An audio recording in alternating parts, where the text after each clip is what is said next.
wetoye painayo olotoliki kumonayo yayo fungola maninisa ya lola papa tomona kamwanayo yayo fungola maninisa ya lola papa tomona bikamwa yawe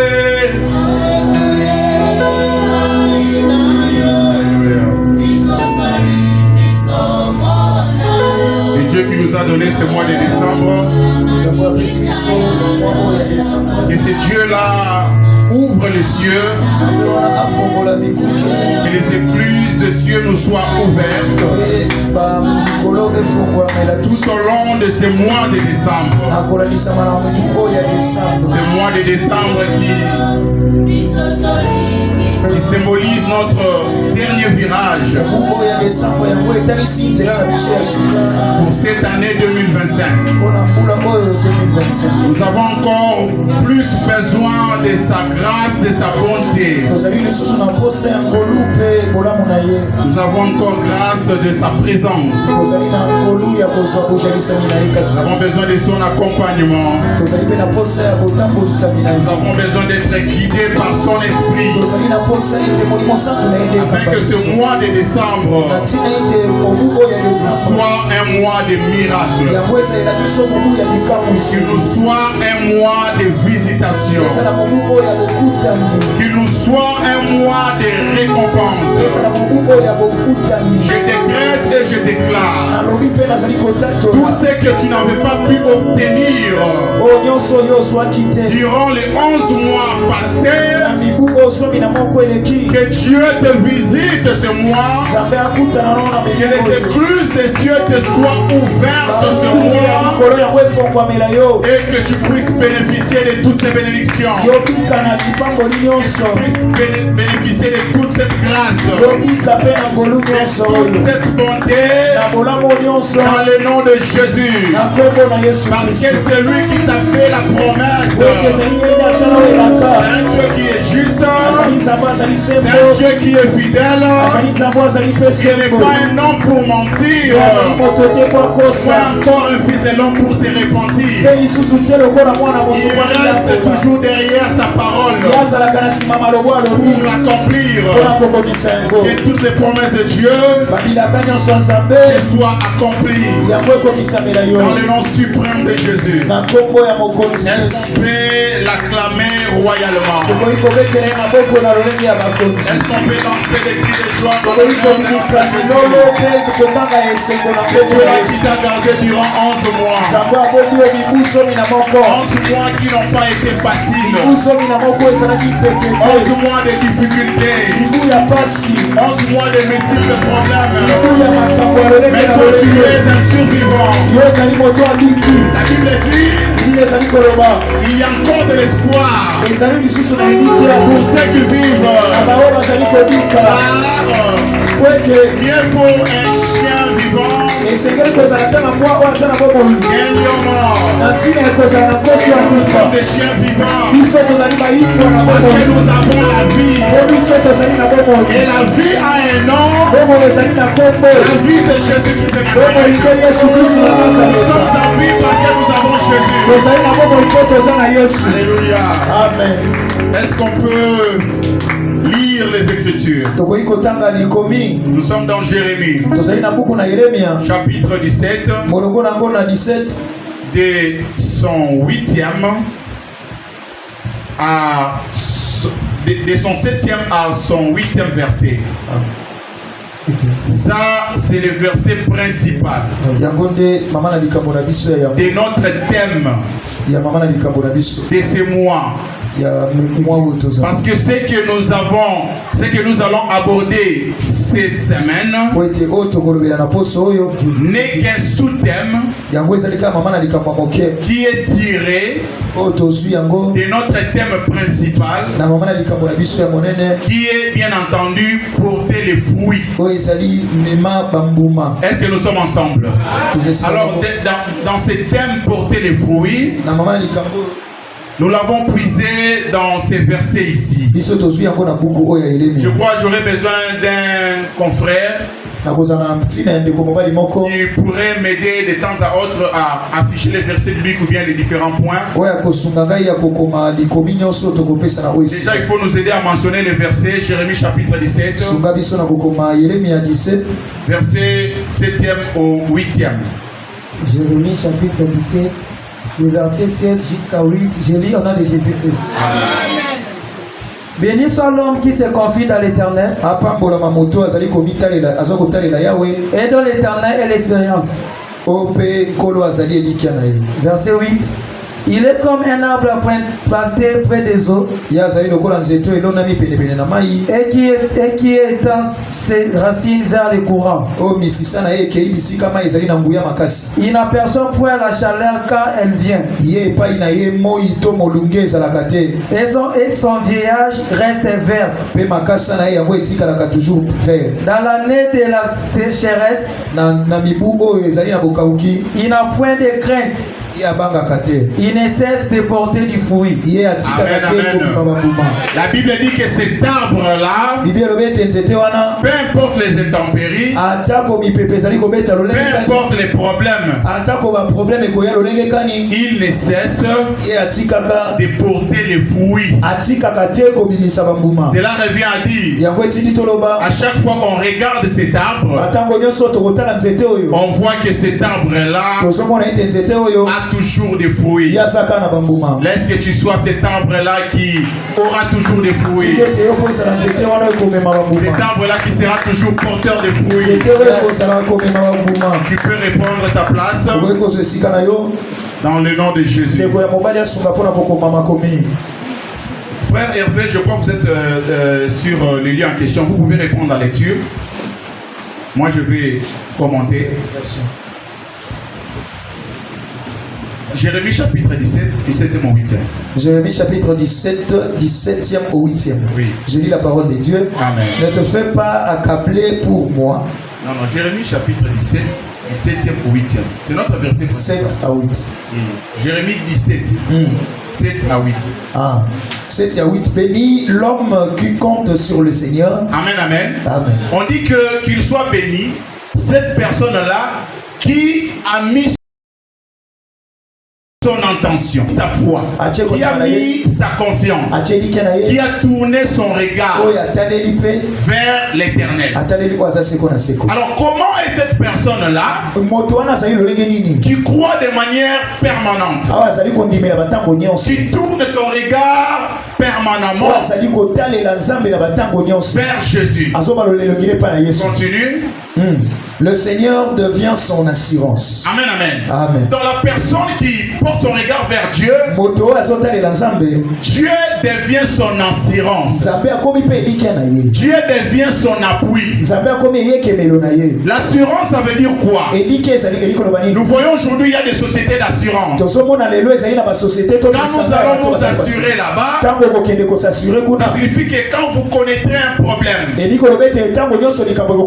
quand vous connaîtrez une situation difficile, le fait que vous avez souscrit à cette assurance, il y aura réparation. C'est que nous qui croyons en Dieu, même s'il arrive que nous puissions rencontrer un problème qui nous a touchés, qui nous a bousculés, mais le fait que Dieu est notre assureur, nous finirons par être rétablis. Nous finirons par être rétablis. Nous finirons par être rétablis. Parce qu'avoir l'assurance en Dieu nous assure non seulement dans la sécurité pour nous préserver, mais également pour nous secourir si nous sommes attaqués, si nous sommes en difficulté. Dieu reste notre assurance. Tu peux continuer rapidement. Pareil un arbre planté au bord de l'eau. Maintenant, cette personne-là qui croit en Dieu, on l'assimile à un arbre. Mais pas n'importe quel arbre. C'est un arbre qui est planté à côté de l'eau, à côté d'une rivière, à côté d'un cours d'eau. Continue. Qui pousse ses racines vers le ruisseau. Donc en étant à côté de l'eau, cet arbre-là s'enracine. Est-ce que nous sommes ensemble? Amen. Or, s'enraciner, c'est justement le signe de la vitalité. C'est le signe de la fondation. C'est le soubassement. Parce que pour qu'un arbre puisse tomber, ce n'est pas une question de feuilles, ce n'est pas une question du tronc, mais c'est question de la solidité des racines. Quand les racines sont ancrées, ça vous rassure que peu importe les intempéries, vous ne serez pas vacillés, vous n'allez pas tomber. Et nous avons une personne auprès de qui nous nous sommes enracinés, auprès de qui nous attachons notre confiance. Et cette personne, c'est lui qui est notre rivière, sur qui nos racines s'étendent. Je continue. Qui ne sent pas venir la chaleur. En étant près de cette rivière, la chaleur ne va rien nous faire. La chaleur ne va pas nous impacter. Au contraire, la chaleur va favoriser la photosynthèse pour que nous puissions croître normalement. Alors que pour d'autres plantes, la chaleur peut symboliser la sécheresse. Alors nous qui sommes près de la rivière qui est Jésus-Christ de Nazareth, peu importe les difficultés, ça constitue un moyen pour nous de solidifier. Et pour acclamer pour notre Jésus. Amen, amen. Alors cet arbre-là qui est placé à côté de la rivière bénéficie de plusieurs avantages. Mais parmi ces avantages-là, l'avantage le plus éloquent, c'est lui d'être de façon permanente porteur de fruits. Amen, amen. Donc, porter les fruits, ça signifie que c'est le processus ultime.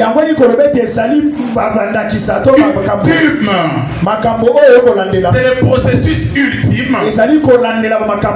C'est l'objectif final. C'est le but suprême de notre relation avec Dieu. Et nous qui sommes en relation avec Dieu, nous sommes des plantes. Et nous sommes attachés à ce Dieu-là, qui est la rivière. Alors nous ne sommes pas que des plantes pour être plantes, mais nous sommes des plantes qui sont porteurs de fruits. Amen, amen.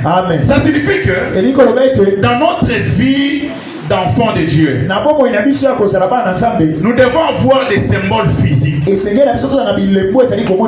devons voir des éléments symboliques qui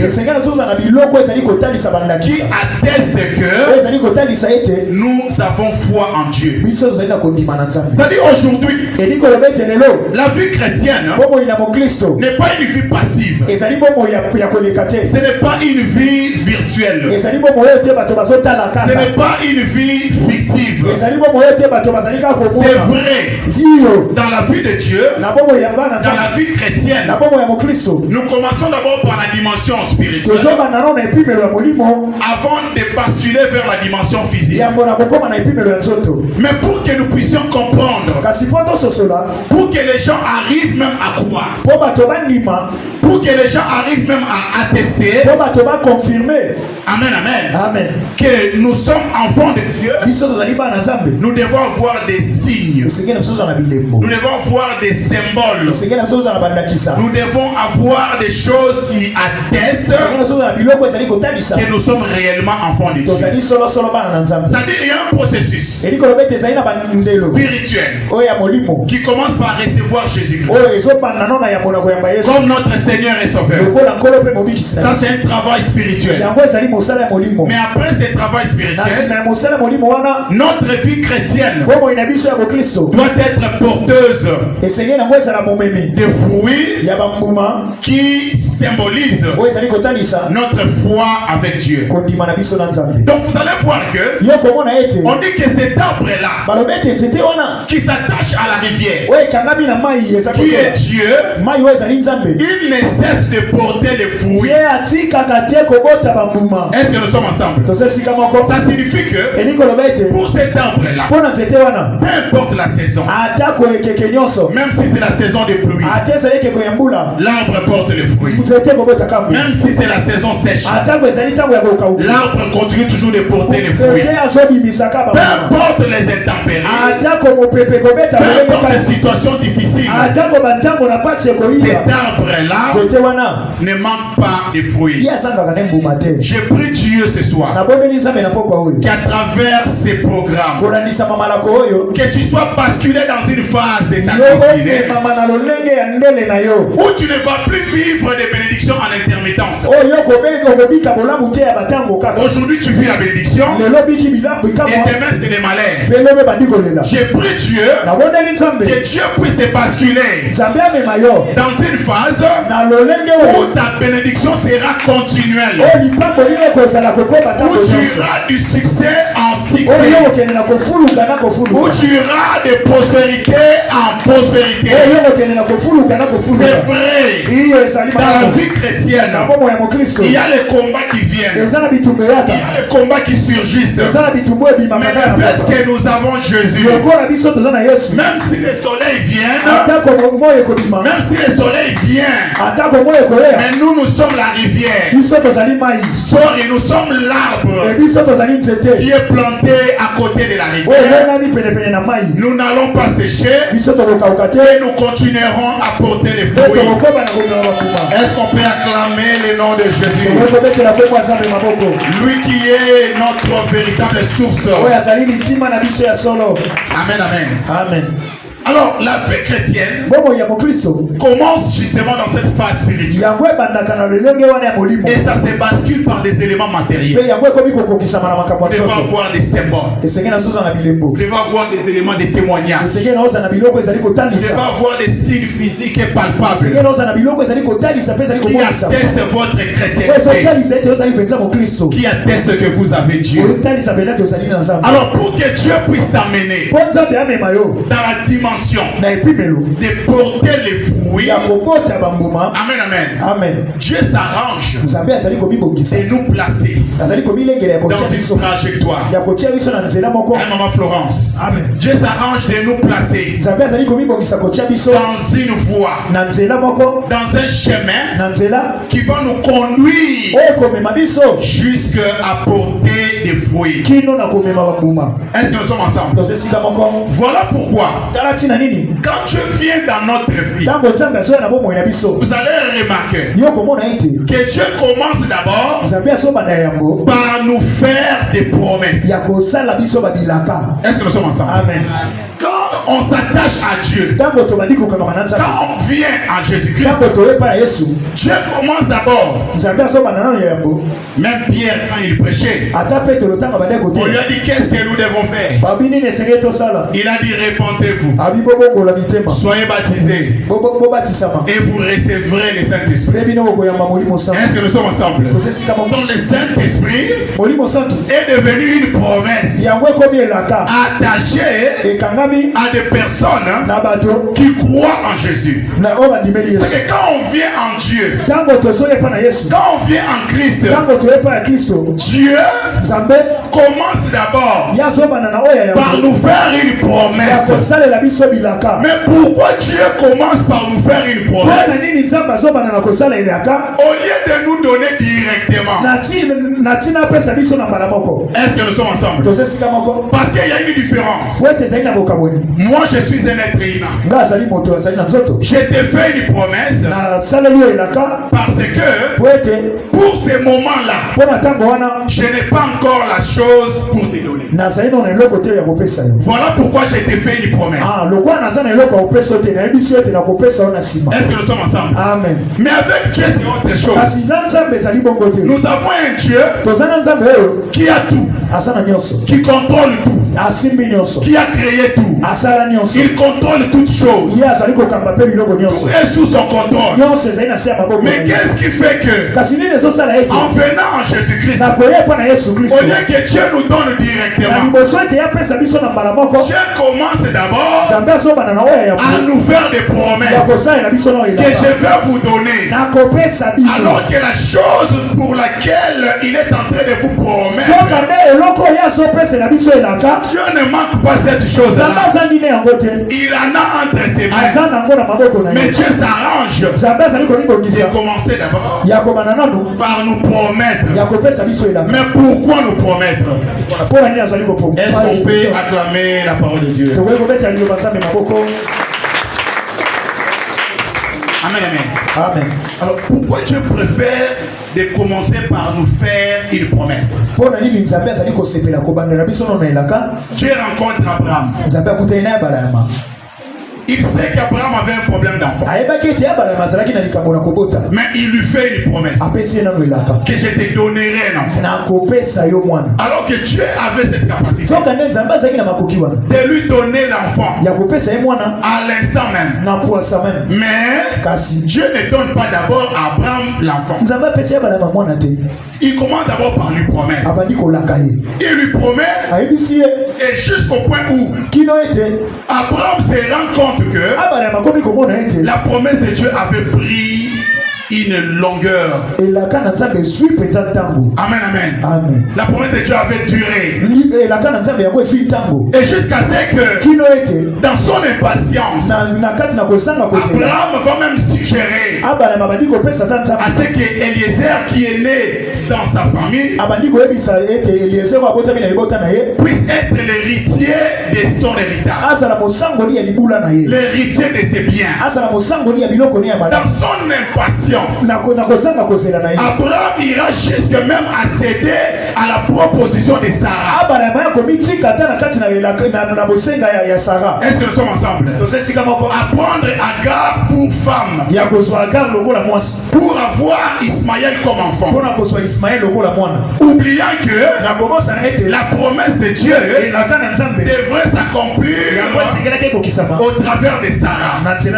Est-ce que nous sommes ensemble? C'est-à-dire Abraham, à qui Dieu avait promis, à qui Dieu avait lancé la promesse. Amen, amen. À un moment donné, il a vacillé. Il a basculé dans une phase où il avait perdu sa foi. Mais Dieu a tout. Il contrôle tout. Parce qu'en croyant en Dieu, nous devons être porteurs de fruits. Et pour être porteur de fruits, Dieu s'arrange. Dieu ne nous donne pas directement des fruits. Dieu ne nous donne pas directement des bénédictions. Est-ce que nous sommes ensemble? Dieu s'arrange, il nous promet d'abord. Parce que tout avec Dieu est une épreuve. Est-ce que nous sommes ensemble? Alors pourquoi Dieu fait une promesse au lieu de donner directement? Parce qu'il a tout. Parce qu'il contrôle tout. Mais Dieu s'arrange pour prendre du temps.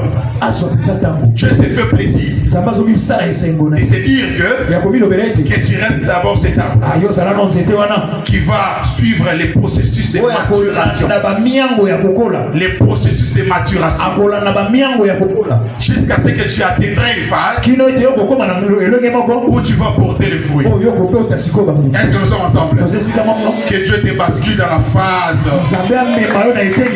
où tu vas maintenant commencer à porter des fruits de façon continuelle dans le nom de Jésus. Alors, quelle est la réponse? Il y a beaucoup de réponses.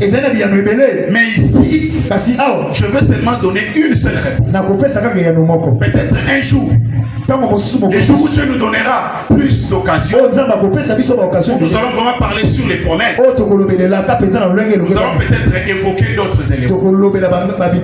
Mais pour aujourd'hui, je prends seulement un seul. Est-ce qu'on peut acclamer la parole? Alors il faut noter ceci. Si Dieu, au lieu de te donner cette chose-là directement, il commence d'abord par te faire une promesse. Alors que Dieu a toutes ces choses-là. Alors que Dieu n'est pas comme moi. Si je te promets, c'est que je n'ai pas d'argent. Mais quand Dieu te promet, il en a. Mais il ne veut pas te donner à ce moment-là. L'une des raisons est que selon Dieu, tu n'es pas encore prêt pour recevoir cette chose. Est-ce que nous sommes ensemble? C'est-à-dire pour Dieu, la chose là, tu n'es pas encore prêt pour la recevoir. Voilà pourquoi il commence d'abord par te la promettre. C'est-à-dire qu'il va te la donner. Amen, amen. Comme ça, cette promesse-là va déterminer les liens de foi qu'il y aura entre toi et Dieu. C'est-à-dire entre autres, il trouve que tu n'es pas encore prêt. Pourquoi? Parce que Dieu te connaît plus que toi-même. Dieu sait ce qu'il te faut au moment opportun, au-delà de ce que toi tu sais, au-delà de ce que toi tu penses. Toi tu peux penser que tu as besoin d'une chose en ce moment-ci, alors que pour Dieu tu n'as pas besoin de cette chose-là en ce moment-là. Voilà pourquoi Dieu s'arrange. Parce qu'il y a des gens qui se disent que j'ai déjà atteint un âge très avancé. Je dois me marier. Mais quand Dieu te regarde, Dieu se dit que je n'ai pas affaire à une femme qui serait une bonne épouse. Est-ce que nous sommes ensemble? C'est-à-dire Dieu te voit comme une personne qui n'est pas encore mûre. Est-ce que nous sommes ensemble? La fois passée, j'ai été appelé, il y avait un couple qui avait des problèmes. Amen, amen. Je suis allé les voir. Et chacun était resté dans sa position. Difficile à les concilier. L'autre phase, l'emphase, un autre phase. C'est-à-dire phase. Il n'y avait pas de net. Difficile à les concilier. Amen, amen. Tu peux être là. Je dis que j'ai étudié. Je dois travailler. Mais quand Dieu te regarde, quand Dieu te voit, parce que Dieu sait très bien que la compétence c'est défini par trois choses. On en avait parlé avec les jeunes. La compétence, c'est défini par les savoirs, par les savoir-faire et par les savoir-être. Est-ce que nous sommes ensemble?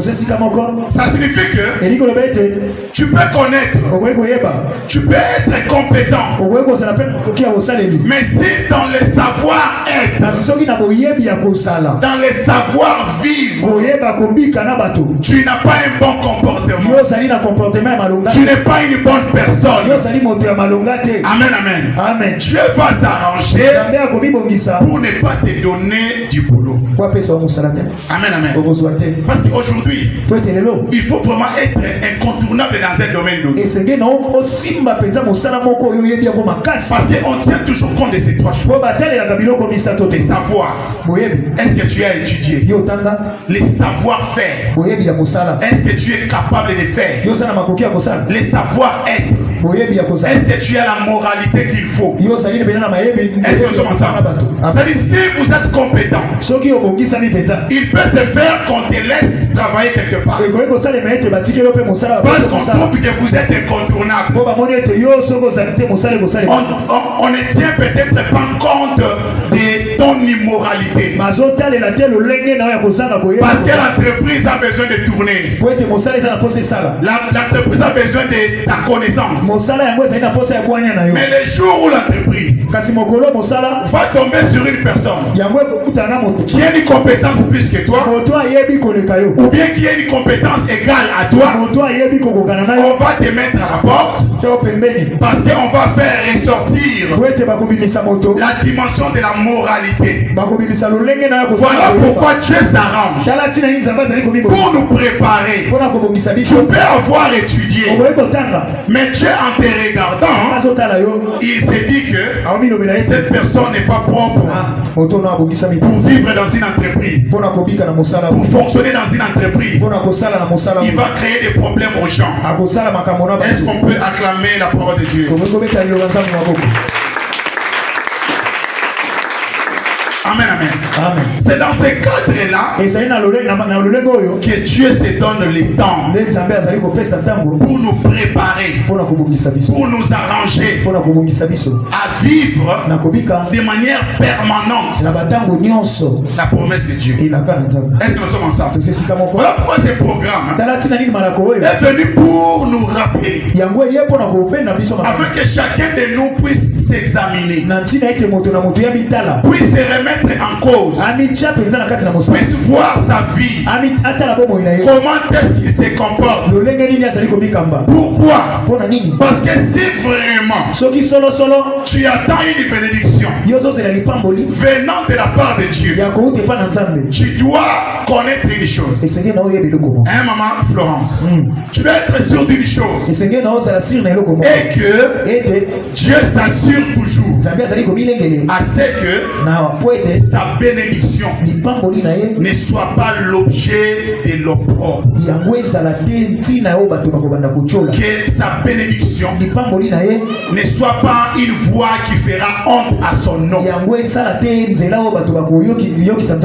qui va nuire à son image. Si tu t'attends réellement à ce que Dieu te bénisse, tu dois te conformer à sa parole. Tu dois être conforme à sa parole. Parce que Dieu s'assure toujours à ce que nous puissions être à son image. Voilà pourquoi le premier travail que Dieu fait quand nous venons en lui, le premier travail qu'il s'assure de faire, est-ce que nous sommes ensemble? C'est de nous éloigner des œuvres de la chair. Est-ce que nous sommes ensemble? C'est-à-dire, sans cela, Dieu ne va rien faire dans nous.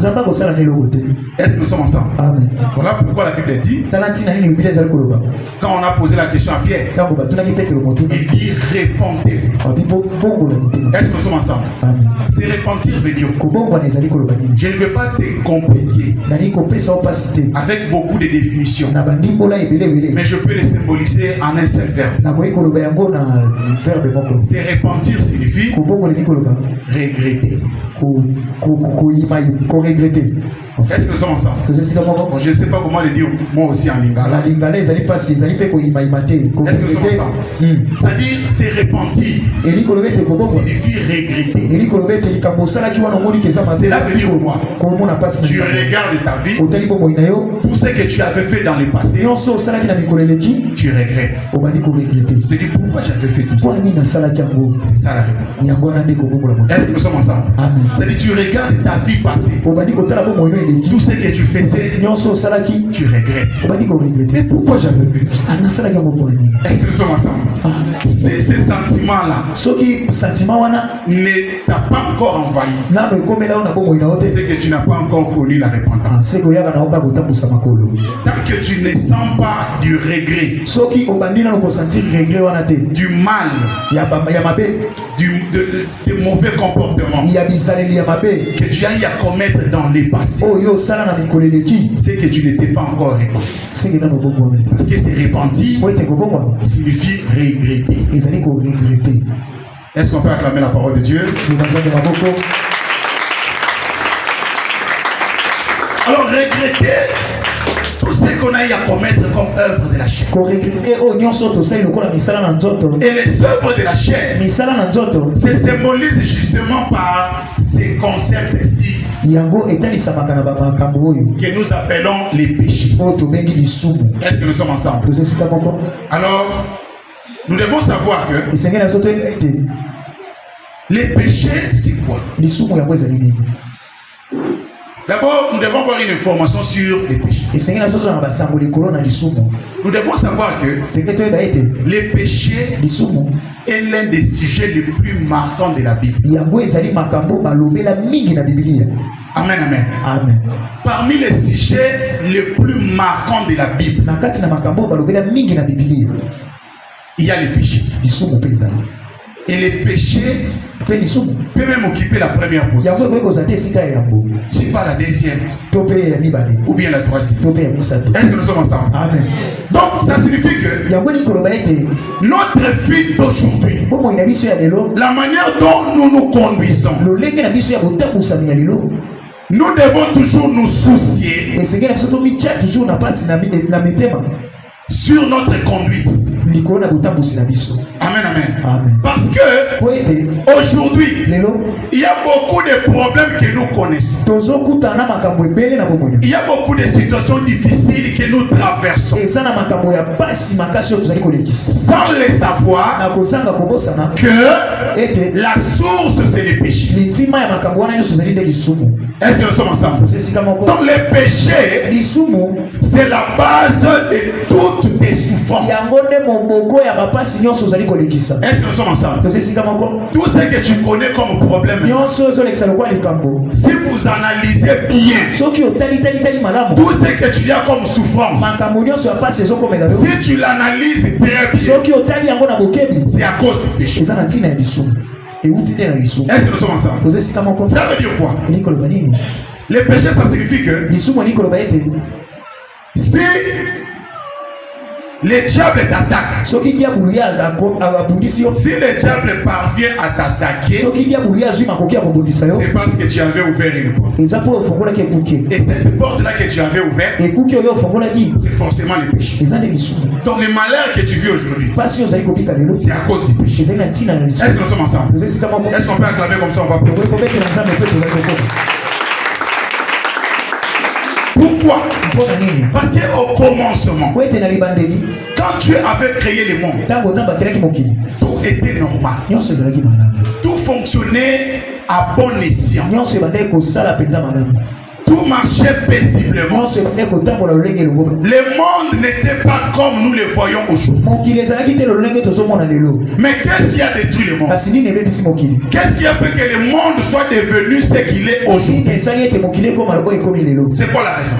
Est-ce que nous sommes ensemble? C'est quoi la raison? Oh, c'est quoi la raison? C'est quoi la raison? Les péchés. Sans le péché, nous allions continuer à vivre paisiblement. Adam et Ève, on l'aurait même vu jusqu'à aujourd'hui. Ils auraient été toujours vivants. On allait les voir. On allait continuer à les voir. Voilà pourquoi j'aimerais dire à une personne que le péché, quand ça entre dans la vie d'une personne, parce que quand je dis que tout ce que nous voyons comme malheur, c'est à cause du péché, nous ne nous rendons pas compte. Mais le monde est ce qu'il est aujourd'hui grâce au péché. Cela veut dire quoi? Quand le péché entre dans la vie d'une personne, le péché ne sort pas sans laisser des séquelles. Est-ce que nous sommes ensemble? C'est un peu comme ces gens-là qui prennent des sodos. Ils ne savent pas que ce whisky-là contient une dose très élevée d'alcool. Ils le prennent, mais ils ne savent pas ce que ça fait dans leur corps. Parce que quand ils prennent ces alcools-là, ça détruit les organes du corps. Et la plupart des organes que nous avons dans notre corps, quand ça réagit, c'est que c'est déjà entamé. Au moment où on a l'estomac, et il va arrêter. Ce qui est déjà estomac, comme il soit, c'est que l'estomac, ça n'est pas. Est-ce que nous sommes ensemble? Amen. Ce qu'il faut, il faut comprendre que foi est belle, moment où est commis à peu près grave. Est-ce que nous sommes ensemble? Donc le péché fonctionne comme ça. Tant que tu continues dans les péchés, tu vas continuer aussi à vivre les effets. Et ces effets-là vont commencer à monter petit à petit. Amen, amen. Dans le monde est ce qu'il est aujourd'hui, suite au péché. Voilà pourquoi nous avons intérêt à implorer l'Esprit de Dieu, de manière telle que l'Esprit de Dieu puisse nous conduire. Parce qu'il n'y a que l'Esprit de Dieu qui peut nous aider à vivre une vie qui est en dehors du péché. Sans l'Esprit de Dieu, nous n'allons pas parvenir. Est-ce que nous sommes ensemble? Sans l'Esprit de Dieu, nous ne saurions pas mener une vie de sanctification. Est-ce que nous sommes ensemble? Amen. Bien-aimé, tu as intérêt à vivre dans la sanctification. Tu as intérêt à faire en sorte que les péchés ne puissent pas faire partie de ta vie. Parce que les péchés, c'est le premier blocage de ta bénédiction. Est-ce que nous sommes ensemble? Amen. C'est-à-dire, tu ne peux pas vivre l'accomplissement des promesses de Dieu en étant plongé dans les péchés. Aujourd'hui, tout ce que nous voyons du mal dans le monde, c'est suite au péché. Aujourd'hui, nous voyons des guerres où les gens sont en train de s'entretuer.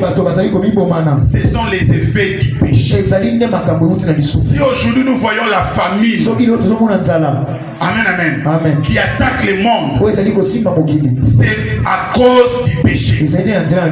Aujourd'hui même la nourriture est devenue l'arme de guerre. On peut même vous asphyxier. On peut vous contrecarrer. On peut vous malmener en vous privant de la nourriture. Amen, amen. Si le monde aujourd'hui est caractérisé par la jalousie, si le monde aujourd'hui est caractérisé par les empoisonnements,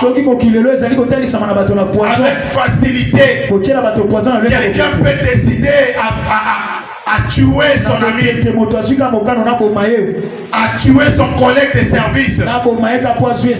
Tout ça, ce sont les œuvres du péché. Parce que celui qui a l'Esprit de Dieu en lui, il ne peut pas jalouser, il ne peut pas empoisonner quelqu'un, il ne peut pas prendre les armes pour aller faire la rébellion.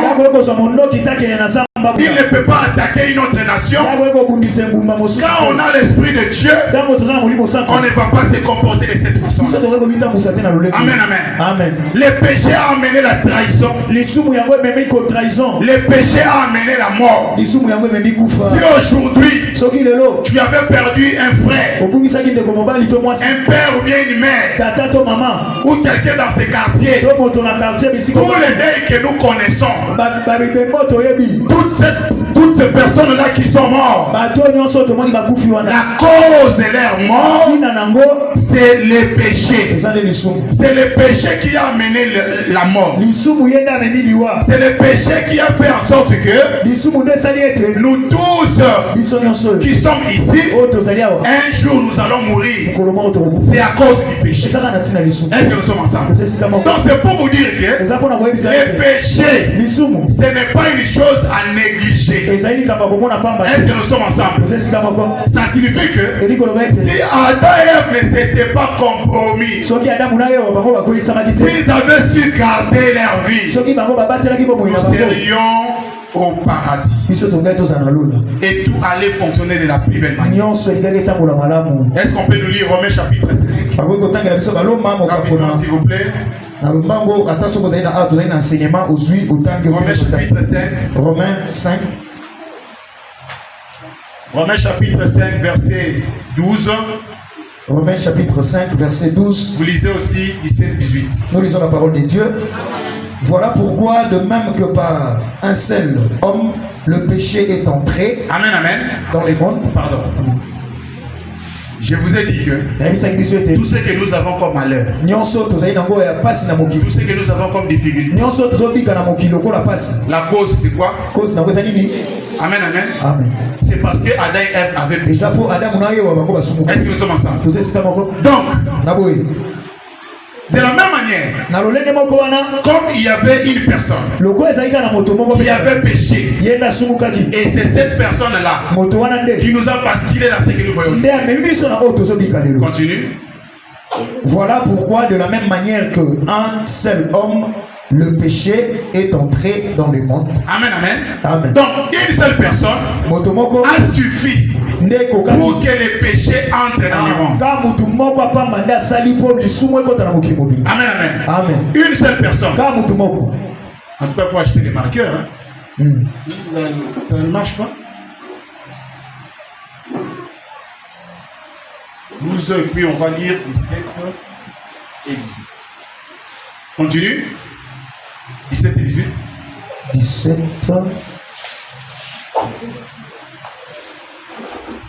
Si par l'offrande d'un seul, la mort a régné par lui seul. Amen, amen. Amen. Pardon? Si par l'offrande d'un seul. Donc ici on est en train de nous dire, si à travers l'offense, c'est-à-dire les péchés d'une seule personne, la mort est entrée dans le monde. Parce que je vous ai dit que si aujourd'hui nous mourons, si nous allons mourir un jour, c'est à cause du péché. Est-ce que nous sommes ensemble? Amen. Donc si il avait suffi qu'une personne pêche pour que la mort entre. Continue mon frère. Ceux qui reçoivent l'abondance de la grâce. De la même manière que nous qui recevons l'abondance de la grâce. Amen, amen. Amen. Et les dons de la justice régneront-ils dans la vie par désir lui seul. Amen, amen. Amen. Maintenant, il y a une personne qui a amené le péché. C'était Adam. Ah, bah, marqué, oh, vraiment. C'était Adam. De la même manière aussi, une autre personne est venue. Cette personne-là, elle vient maintenant pour donner le contraire de ce que Adam nous avait amené. Est-ce que je suis en train de parler à une personne? Si de la même manière, Adam nous a amené la mort, mais aujourd'hui, nous avons une personne que Dieu a utilisée, non pas pour nous amener la mort, mais pour nous amener la vie. Et cette personne-là, c'est Jésus-Christ de Nazareth. Parce que sur la croix de Golgotha, Jésus-Christ était mort juste pour une chose. Juste à cause du péché. Est-ce que nous sommes ensemble? Donc quand on essaye de voir l'économie de ces versets bibliques, on nous fait une analyse comparative. Aidez-moi à bouger la prise de l'ordinateur. Amen, amen.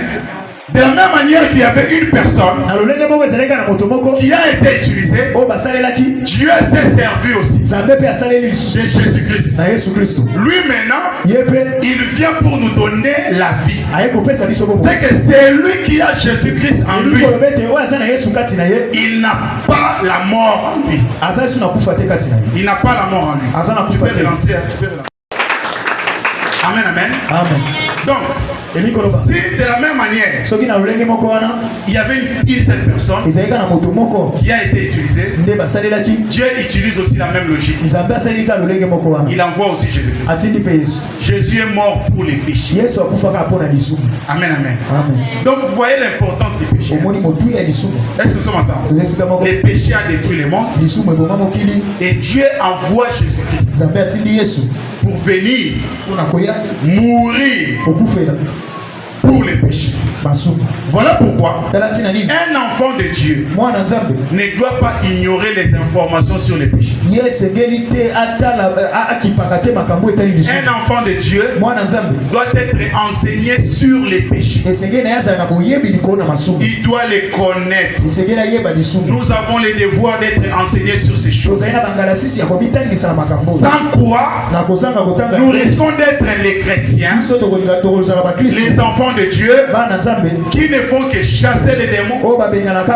Je ne dis pas que chasser les démons c'est mauvais, parce que chasser les démons c'est un mandat biblique, c'est un mandat divin que Dieu nous a donné. Mais pour que le démon respecte ton nom de Jésus, il va falloir que tu sois aussi une personne qui n'est pas porteur de péché, pour que les démons puissent s'exécuter de tes ordres. Parce que dans Matthieu chapitre 12, verset 26, Amen, la Bible dit ceci: si Satan chasse Satan, il est divisé contre lui-même. Comment donc son royaume va subsister? Amen, amen. Ça signifie que si tu es dans les péchés, tu ne sauras pas chasser les démons. Est-ce que nous sommes ensemble? C'est-à-dire, la meilleure façon de bénéficier de cette autorité, de ce pouvoir-là, c'est d'abord une vie de sanctification. C'est d'abord une vie qui est épargnée du péché. Donc les péchés, c'est une matière importante. Nous ne devons pas être seulement des enfants de Dieu spécialistes à chasser des démons. Mais soyons d'abord les enfants de Dieu. Parce que être enfant de Dieu, ça signifie quitter la vie du péché. Est-ce que nous sommes ensemble? On ne peut pas prétendre être enfant de Dieu sans quitter la vie du péché. Alors comment quitter la vie du péché? Alors, pour quitter la vie du péché, est-ce que nous sommes ensemble? Est-ce qu'on peut acclamer d'abord la parole?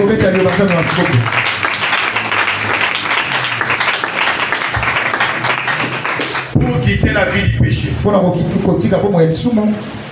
il faut d'abord être enseigné sur le péché.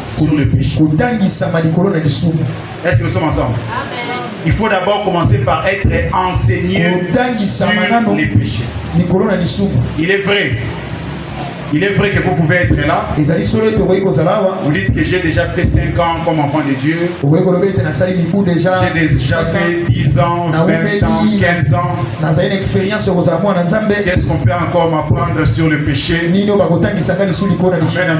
amen. Nous devons aussi admettre que l'enseignement sur le péché, c'est fondamental. Ça fait partie même des enseignements qu'on doit donner à des nouveaux convertis.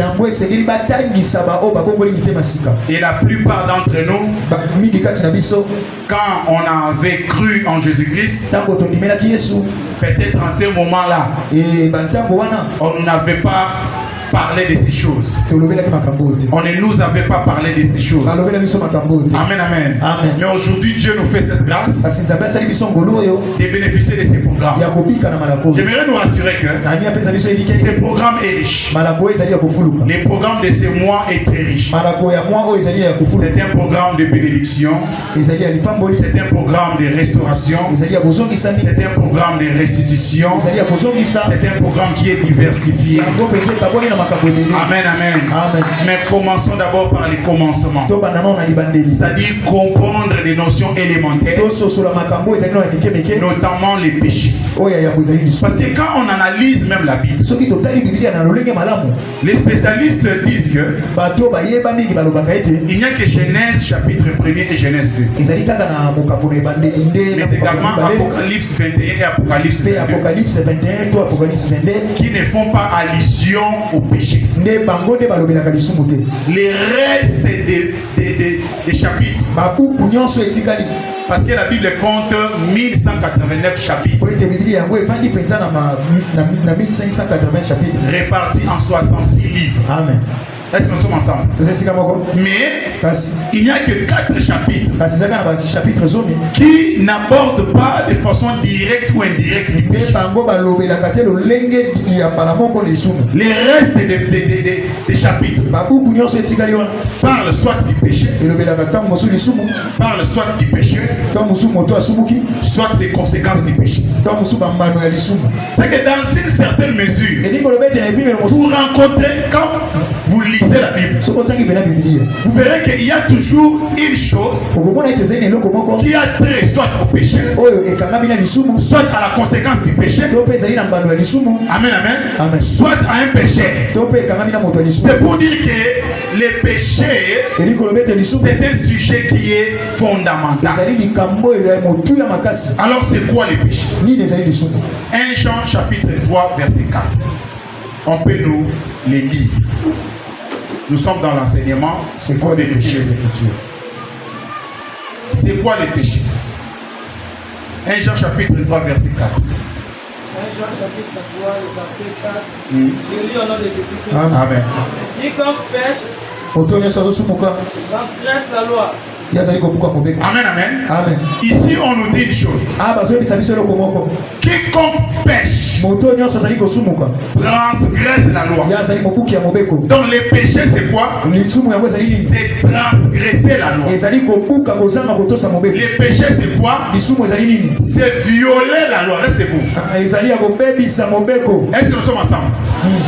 Est-ce que nous sommes ensemble? Ça dit, si vous vous posez la question, l'isumu ezalaka nini? L'isumu elingi koloba kobuka mibeko. Est-ce que nous sommes ensemble? Continue. Le péché est la transgression de la loi. Oui. Or, vous le savez, Jésus a apparu pour ôter les péchés. Il n'y a point en lui de péché. Quiconque demeure en lui ne pêche point. Tu fais le verset 4. Tu fais le verset 4. Verset 4. Quiconque pêche transgresse la loi. Et le péché est la transgression de la loi. Amen, amen. Continue. Or, vous le savez. Ok, tu peux t'arrêter là. Amen, amen. Amen. Donc les péchés, c'est transgresser la loi. C'est désobéir à la loi. La loi de qui? La loi de Dieu. La parole de Dieu. Est-ce que nous sommes ensemble? C'est qu'à chaque fois que tu fais des choses que Dieu interdit, tu désobéis à Dieu. Est-ce que nous sommes ensemble? Amen. C'est-à-dire que les premières personnes à pécher, nous savons que c'est Adam et Ève. Pourquoi? Parce qu'ils avaient désobéi à ce que Dieu avait prescrit, à ce que Dieu avait interdit. Est-ce que nous sommes ensemble? Donc, péché, c'est ne pas faire c'est que Dieu a recommandé. C'est-à-dire quand Dieu nous dit que nous devons nous habiller décemment, c'est Dieu qui a dit ça. Et que toi tu t'habilles autrement. Tu as transgressé la loi de Dieu. Tu as désobéi à la parole de Dieu. Est-ce que nous sommes ensemble? Quand Dieu nous recommande de ne pas voler et que toi tu voles, amen, amen, tu as transgressé la loi de Dieu. Est-ce que nous sommes ensemble? C'est-à-dire, quand tu marches à l'encontre de ce que Dieu nous recommande, tu as transgressé la loi. Aujourd'hui dans l'église, nous constatons qu'il y a beaucoup de gens, surtout des sœurs, qui affichent une certaine hypocrisie. On les voit ici à l'église, ils affichent une attitude. Quand on les voit dans un autre milieu, c'est aussi une autre attitude. Amen, amen. Ça fait très mal aujourd'hui. On essaie un peu d'en parler. De constater que la plupart de nos sœurs, quand ils arrivent à l'université, directement elles changent leur accoutrement. Elles commencent à porter des pantalons, alors qu'ici dans l'église, elles ne les portent. Ça signifie quoi? Dans leur pensée, elles pensent que si vous arrivez à l'université, il faut être moderne, il faut porter des pantalons. C'est ça la mode universitaire. Amen, amen. Est-ce que tu vas renier ta foi par le simple fait que tu commences à fréquenter l'université? Amen, amen. Vous pensez vraiment qu'une sœur qui prie à l'église des messages va changer son accoutrement parce qu'elle commence à fréquenter l'université? Vous pensez vraiment que des sœurs kimbangistes que nous considérons comme des pécheurs, que nous considérons comme des païens, peuvent changer leur accoutrement par le simple fait qu'elles commencent à fréquenter l'université? Pourquoi vous changez d'attitude? Pourquoi vous adoptez l'attitude de Babylone? Pourquoi vous adoptez le comportement de l'Égypte? Par le simple fait que vous vous êtes déplacé, vous pensez qu'il faut c'est pas normal. Caméléon. Est-ce que nous sommes ensemble? Est-ce qu'on peut acclamer la parole de Dieu? Est-ce qu'une sœur religieuse peut changer son accoutrement? Amen, amen. Amen. Nous aussi, nous avons eu à fréquenter l'université. Amen, amen. Amen. Mais vous constaterez que pour ceux-là qui me connaissent, ils savent très bien que tout en étant étudiant, jusqu'à aujourd'hui, je n'ai pas changé ma façon d'être. Amen, amen, amen. Je suis toujours resté la même personne. Peu importe les circonstances, peu importe les milieux, ce que je ne fais pas, peu importe les milieux où je me retrouve, je ne le ferai pas parce que je suis enfant de Dieu. La manière dont tu t'es habillé ici, tu dois continuer à t'habiller comme ça, même à l'extérieur.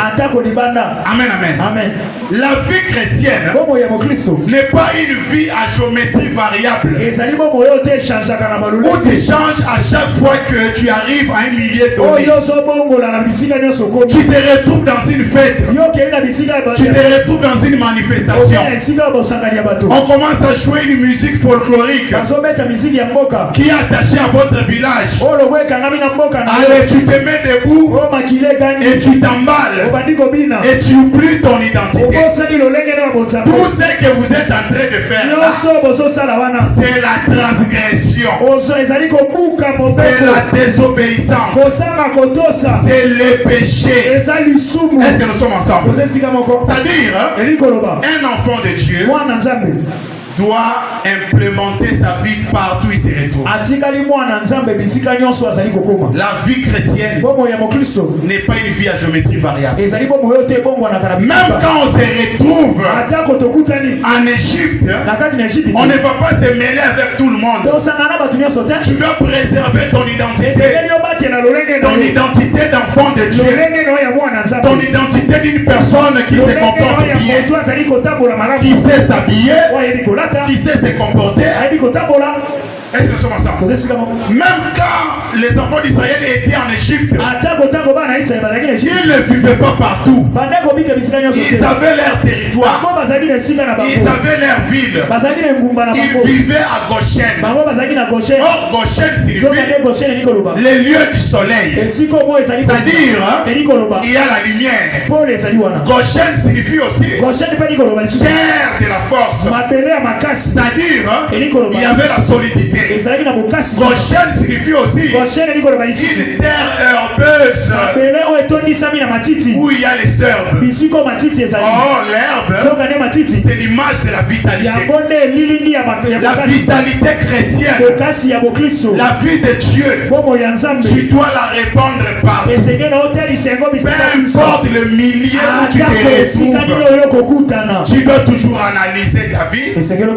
La parole de Dieu, c'est notre miroir. Amen, amen. Amen. Ce que tu fais là, qu'est-ce dit la parole de Dieu? La manière dont tu t'habilles, qu'est-ce dit la parole de Dieu? La manière dont tu parles, qu'est-ce dit la parole de Dieu? Est-ce que nous sommes ensemble? Est-ce que nous sommes ensemble? Même quand tu te retrouves à Babylone, même si je suis à Babylone, je ne mangerai pas la viande du roi. Je mangerai des légumes. Est-ce que nous sommes ensemble? Même si je suis à Babylone, je ne mangerai pas la viande du roi. Je mangerai des légumes. Or, les légumes symbolisent les herbes. Or, les herbes sont des nourritures de brebis. Est-ce que nous sommes ensemble? Oh, des brebis, normalement, les brebis ne manquent pas de bergers. Oh, quelqu'un a dit, l'Éternel est mon berger, je ne manquerai de rien. Depuis quelques siècles passés, quelques siècles ensuite, une autre personne va directement se dévoiler en disant ceci: je suis le bon berger. Et cette personne-là, c'est Jésus-Christ de Nazareth. C'est celui que nous avons pour nous sortir de la vie du péché. C'est Jésus qui nous a guéris de la vie du péché. C'est Jésus qui nous a ôté la mort. C'est Jésus qui nous a guéris de la mort. La mort que Adam avait introduit. Et Dieu nous a apporté la vie. Voilà pourquoi l'apôtre Paul disait: mort, où est ton aiguillon? Parce que pour nous qui croyons en Jésus-Christ, la mort n'est pas la mort. La mort, c'est un moment du repos. Est-ce qu'on peut richement acclamer la parole de Dieu? On peut s'élever là où nous sommes. Nous allons continuer avec les enseignements. Et tu vas prier, tu vas demander à Dieu. J'aimerais que de la même manière que tu pries avec vitalité, de la même manière que tu pries avec vitalité pour chasser les démons, demander des choses à Dieu, que tu puisses aussi prier Dieu ce soir, conformément à la parole que tu as entendue. On vous a montré de quelle manière les péchés est un handicap, c'est un blocage pour l'accomplissement de la promesse de Dieu dans ta vie. C'est que pour que la promesse de Dieu se matérialise dans ta vie, tu as besoin d'être guéri de la vie du péché. Tu vas demander à ce Dieu qu'il te garde, qu'il t'éloigne de tout ce qui peut t'éloigner de lui. Parce que demain nous allons aborder un autre point, des points très essentiels sur le péché. Je suis sûr que tu seras encore nourri davantage. Mais par rapport à ce que tu as écouté aujourd'hui, de la manière dont le péché est destructeur, mais nous avons Jésus. Jésus, c'est la vie. Jésus, c'est cette personne-là qui vient nous régénérer, qui vient nous revigorer, qui vient nous raviver. Que ce Dieu-là puisse t'aider à être un véritable enfant. Que tu sois cette personne-là qui va refléter la vie de Dieu partout où tu vas te retrouver. Que tu sois le reflet d'un enfant de Dieu. Que tu sois un témoignage vivant. Que tu sois un modèle, un exemple à suivre. Amen, amen. Que c'est Dieu la tête. Nous avons dit il y a deux choses. Il faut d'abord que tu sois enseigné sur la chose. Il faut aussi que le Saint-Esprit puisse t'aider. Alors ce soir Dieu t'a enseigné. Appelle l'appui du Saint-Esprit. Je vais être un véritable enfant de Dieu. Parce que avant toute chose, nous sommes d'abord enfants de Dieu. Nous sommes tous enfants de Dieu. Ce n'est qu'après que les différentes grâces que Dieu met en nous se manifestent. Il y a des protocoles, il y a des chants, il y a des prédicateurs, il y a des pasteurs, il y a des modérateurs, il y a des choristes. Mais avant toute chose, nous commençons d'abord par être des enfants de Dieu. Tu peux demander à ce Dieu de t'aider à travers son esprit, que tu sois le reflet d'un enfant de Dieu, que tu vives la vie d'un enfant de Dieu, que tu sois un modèle. Tu peux prier, tu peux parler à ce Dieu-là. Il a beaucoup de choses, il y a beaucoup de promesses attachées à la vie chrétienne.